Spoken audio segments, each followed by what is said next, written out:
Tu fais quoi? Là, on va lancer les répétitions. Eh mais t'es réalisatrice? Oui, je suis Claire Laverne et je suis réalisatrice sur Twitch.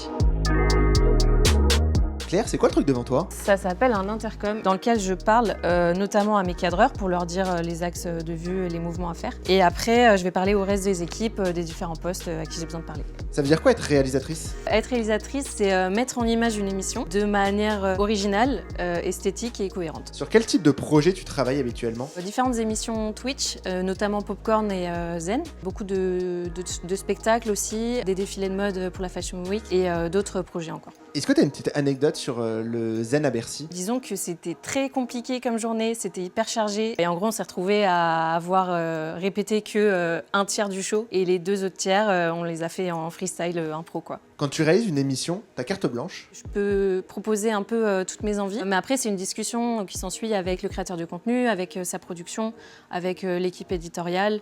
Il y aura des choix aussi budgétaires à faire. Donc tout ça, ça a un impact sur mes choix. Tu parlais de collaboration avec les créateurs sur Twitch. Ça se passe comment? Lui et sa production vont me contacter en me disant on a tel pitch, tel projet qu'on aimerait mettre en place. Avec leurs informations et leurs envies, je vais développer une sorte de dossier avec la déco et le chef-op. On va apporter notre vision de la réalisation. Et après, il y aura une deuxième discussion avec le créateur de contenu sur les choix, sur les compromis, etc. Entre Twitch et la télé, ça change quoi? Il y a toujours une certaine liberté qu'on a sur Twitch qu'on n'a pas forcément en télé, même si ça tend à se rajeunir un peu, à se diversifier. Comment tu gères les potentiels imprévus? Bah, c'est de l'impro.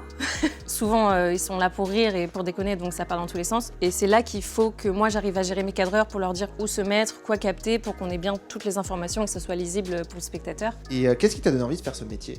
Ma grand-mère m'avait emmenée à la Cité des Sciences et de l'Industrie quand j'étais toute petite. Et il y avait une sorte de simulation de plateau télé reconstruit. Et on était toute une team d'enfants à courir partout, chacun à son poste et tout.